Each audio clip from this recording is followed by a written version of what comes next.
Muy buenas noches, mi nombre es Sara Núñez, soy el número 14 y soy de sexto C. Y el día de hoy te voy a explicar acerca de los sistemas operativos, tanto de Windows, de Linux y sus servidores. Primero que todo debemos saber qué es un sistema operativo. Y un sistema operativo es un conjunto de programas informáticos que sirven como un intermediario entre el hardware y el software, permitiendo así la ejecución de programas, archivos y administrar recursos del hardware, además de interactuar con el sistema a través de interfaces gráficas y garantizar la seguridad de datos. Debemos saber también qué es Windows, que es también uno de los sistemas operativos más populares en la actualidad. Y es que Windows forma parte de una serie de sistemas operativos de la empresa Microsoft. Durante los años, esta empresa, este sistema operativo ha ido evolucionando desde un sistema MS-DOS, Disk Operating System, a tener una interfaz gráfica basada en la navegación por ventanas. Y es que si bien la historia de Microsoft Windows comienza de la siguiente manera, y es que remontamos al año 1983, cuando Bill Gates presentó un proyecto llamado Interfaces Manager. Más adelante, este comenzó a comercializarse en 1995 con la versión de Windows 1.0, la cual funcionaba como un sistema de comandos MS-DOS. Sin embargo, este no ofrecía muchas funciones, ya que era una extensión gráfica del DOS.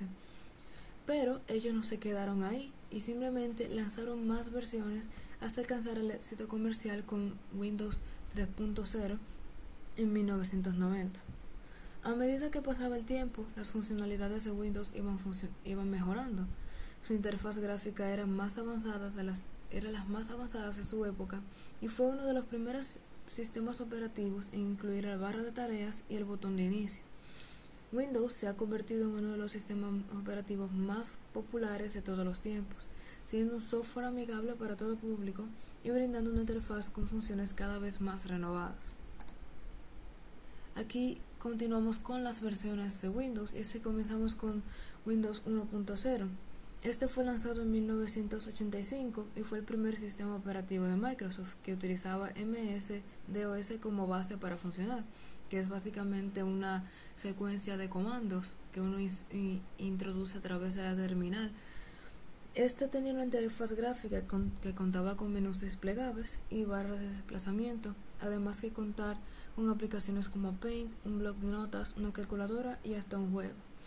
Y por supuesto, eliminaba la necesidad de escribir comandos. Luego continuamos con Windows 2.0, y es que fue lanzada en 1987 y contaba con una interfaz que incluía iconos en el escritorio y atajos del teclado. Además, permitía superponer ventanas y coincidió con la llegada de las aplicaciones de oficina de Excel y Word. Luego continuamos con Microsoft 3.0, que fue lanzada en 1990 y fue muy conocido por su interfaz gráfica y su capacidad multitarea mejorada. Era más fácil de usar a comparación de las versiones pasadas y permitía ejecutar varias aplicaciones simultáneamente. Luego continuamos con Microsoft Windows de 1995, y es que como bien lo dice su nombre, valga la redundancia, se fue lanzado en 1995 y se caracterizó por sustituir casi por completo a MS-DOS e incluir una arquitectura de 32 bits. Además, se introdujo por primera vez el botón de inicio e introdujo la función de Plug and Play, permitiendo el reconocimiento automático de los dispositivos periféricos. Por otra parte, permitía la reproducción de archivos multimedia y tenía la posibilidad de conectarse a Internet, puesto que era muy popular en ese entonces. Continuando entonces ahora con Windows 98, y es que este fue lanzado, valga la redundancia, en 1998 y fue un sistema operativo similar a Windows 95, solo que con funciones mejoradas como la compatibilidad de dispositivos USB y periféricos, la integración de Internet Explorer y la herramienta de Windows Update para permitir actualizaciones desde Internet.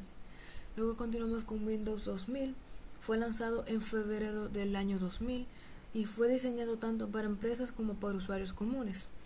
Fue muy estable y tenía una excelente compatibilidad con el hardware, además de lanzar la versión para servidores de la misma.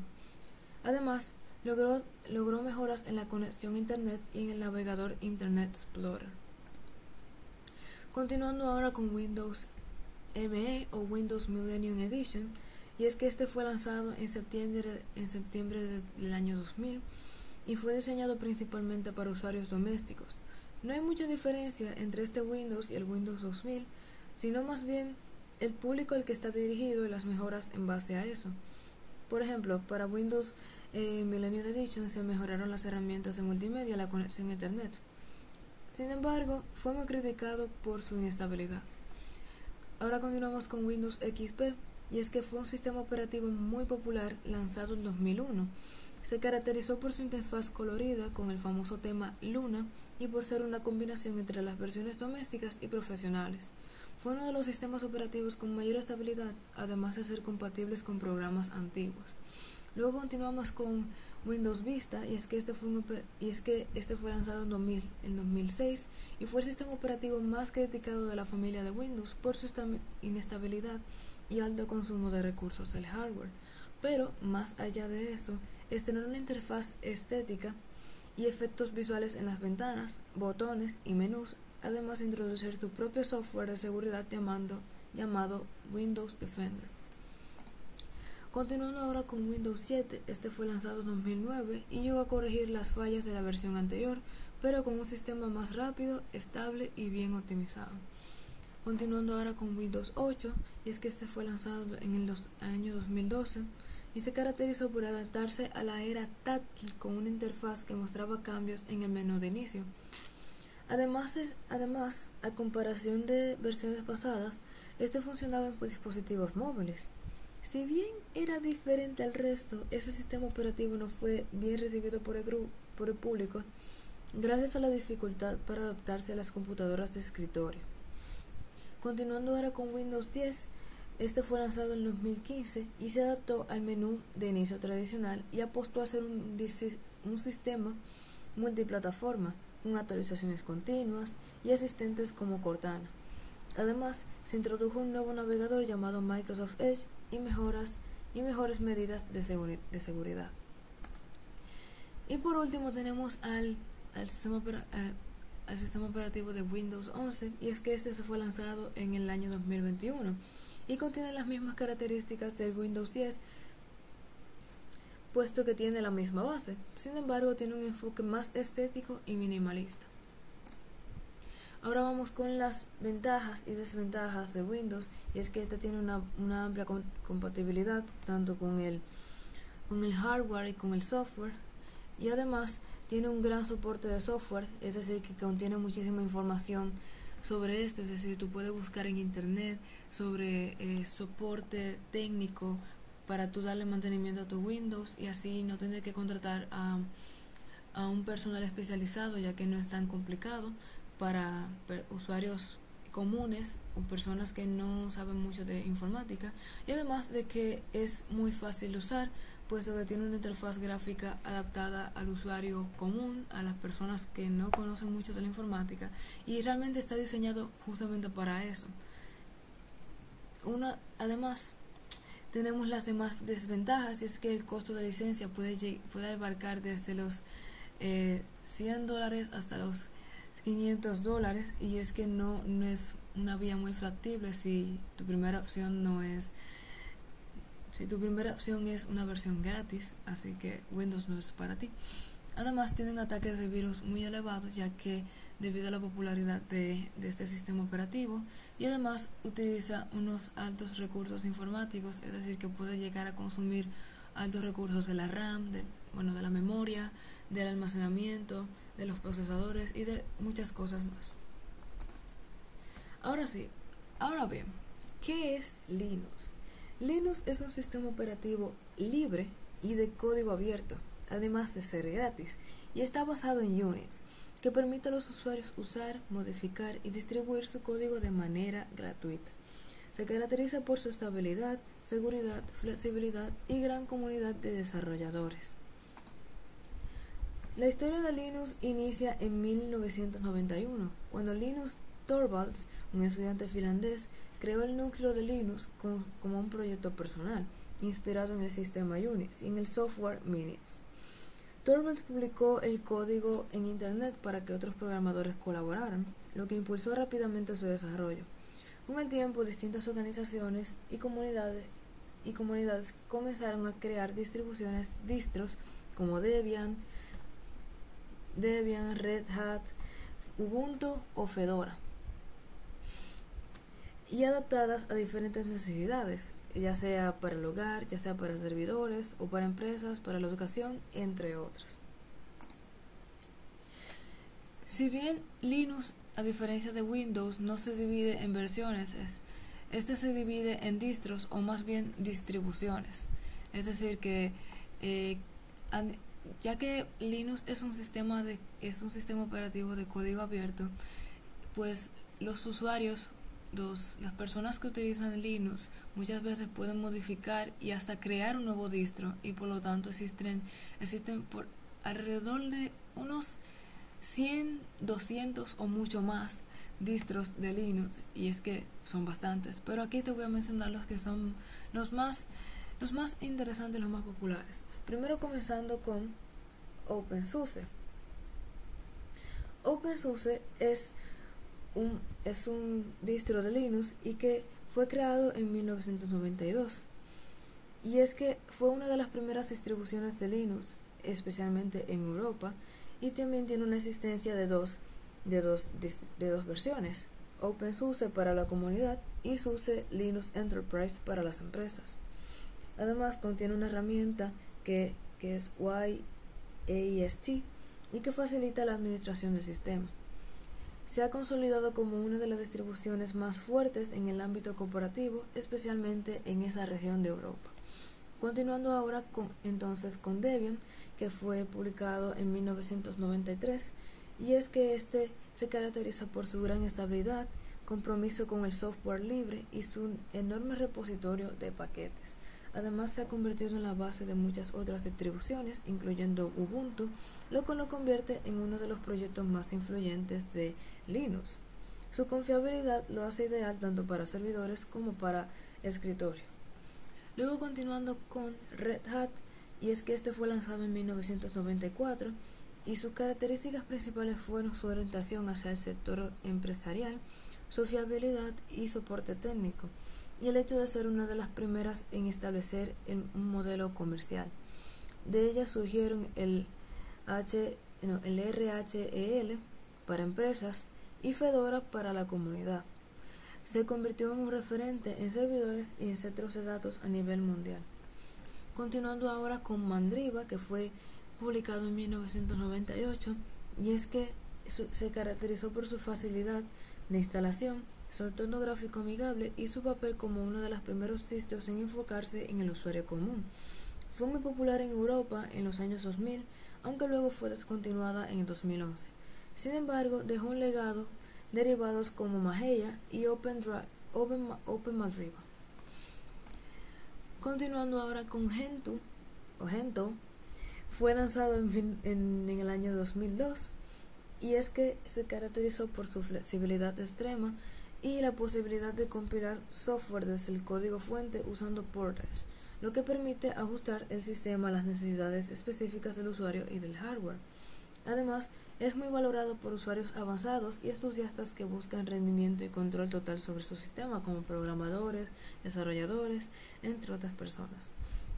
Continuando ahora entonces con Fedora, que fue publicado en el año 2003, y es que su carácter innovador y su rol como campo en las pruebas RHEL fueron su característica principal, además de tener ciclos de lanzamiento rápidos, aproximadamente cada 6 meses, y además ofrece siempre software muy actualizado, lo que lo hace muy atractivo para desarrolladores y usuarios que busquen estar a la vanguardia de Linux.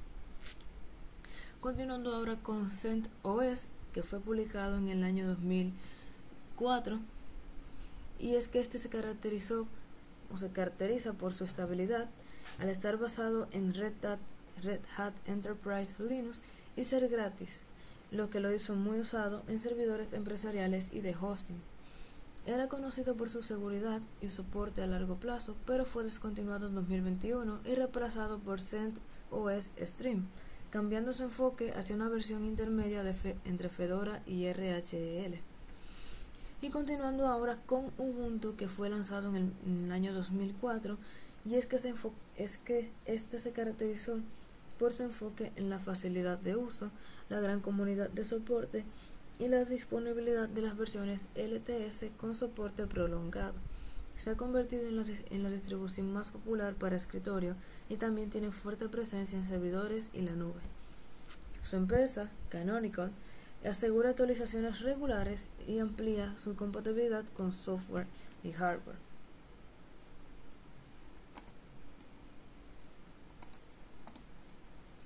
Muy bien, una de las ventajas de Linux es que este software es gratuito, puesto que no requiere de ninguna licencia, no tiene ningún costo, y si acaso son muy pocas las versiones que tendrían que ser de pago. Además, es de código abierto, es decir, que tú tienes la posibilidad de cambiar las funciones o ciertos parámetros del sistema a tu favor, ya sea que tú quieres cambiarle la seguridad, ya sea que tú quieres modificar algunos parámetros del almacenamiento, como los discos RAID, en caso de que tú tengas un VirtualBox. Y también es caracterizado, Linux se caracteriza por ser uno de los sistemas operativos más estables, porque este no es tan propenso a malware, y tampoco requiere de muchos recursos del hardware. Sin embargo, tiene desventajas como la curva de aprendizaje lenta, y es que es un poquito difícil de aprender para usuarios que son principiantes a nivel de la informática, de la programación y ese mundo completo de la informática como tal, y no es tan útil, no es tan preferible para este tipo de usuarios, además de que depende mucho del hardware, y también tiene una documentación bastante técnica que va en correlación también con el primer punto de la desventaja, y es que puede ser un poquito incomprensible para usuarios que son muy principiantes en este mundo de la informática. Ahora bien, yendo por la parte de servidores, debemos saber primero qué es un servidor. Y es que un servidor es un sistema que proporciona recursos, datos y servicios o programas a otros ordenadores, conocidos como clientes, a través de una red. Algunos de los sistemas operativos más conocidos para servidores son Linux y Windows Server. Primero comenzamos con Linux, y es que Linux es uno de los sistemas operativos más populares y utilizados para servidores. Sus distribuciones como Ubuntu Server y Red Hat Enterprise Linux son conocidas por su fiabilidad y seguridad. Y luego continuando con Windows Server, y es que es un sistema operativo desarrollado por Microsoft para redes, almacenamiento de datos y alojamiento de aplicaciones, cuyas últimas versiones de Windows Server son 2019, 2022 y 2025. Se caracteriza por incluir la compatibilidad con herramientas de Microsoft, la virtualización integrada a través de Hyper-V, seguridad avanzada y conectividad sin interrupciones. Algunas de las ventajas de Windows Server es que tiene una integración con Microsoft, y es que, valga la redundancia, Windows, como se había explicado anteriormente, pertenece a Microsoft, y por lo tanto pues no cabe duda de que vaya a tener una integración con Microsoft, y además de que tiene un buen soporte técnico, ya que tú puedes encontrar información a través de la internet. Tú puedes encontrar documentos, wikis, foros a través de todo el internet, y te puede servir de mucho. Sin embargo, tiene la desventaja de que del costo de las licencias, y así como se mencionó anteriormente, las licencias pueden ser muy caras y no son tan útiles si tu primera opción es conseguir un sistema operativo, especialmente para servidores, que sea más asequible. Además, consume muchos recursos del hardware, como se mencionó anteriormente. Al igual que el sistema operativo Windows como tal, Windows Server suele consumir muchísimos recursos del hardware, como el procesador, la memoria, el almacenamiento, entre otros recursos. Luego continuando con las ventajas de Linux, y es que, como se mencionó anteriormente, también es gratuito y es muy, pero muy estable. Y sin embargo, tiene desventajas de que necesita un personal con conocimientos, dígase, necesita que una persona especializada en el área de la informática, especialmente en esta área de sistemas operativos, de hardware y software, es que para darle mantenimiento a los servidores de Linux debido a su alta complejidad en, de manejo. O sea, no, una persona cualquiera no podría darle mantenimiento a este servidor de Linux. Por ejemplo, yo no podría. Sinceramente yo no podría, ya que no tengo conocimientos en esta área. Y otra de las desventajas es que contiene una falta de soporte inmediato. Como se mencionó anteriormente, este Linux suele tener actualizaciones muy no tan frecuentes, y las más frecuentes son son cada 6 meses. Hay algunos usuarios que les gusta tener actualizaciones más frecuentes, pero hay otros que simplemente les da igual. Sin embargo, esto puede ser una desventaja, ya que los servidores pueden tener fallas muy frecuentes, porque si un servidor se daña, el resto de los servidores se dañan también. Así que si esto ocurre muy frecuentemente con los servidores, pues Linux tiene una desventaja en esa parte, porque no tiene un soporte tan inmediato. Esto ha sido todo. Muchas gracias por ver. Pasen muy buenas noches. Muchas gracias.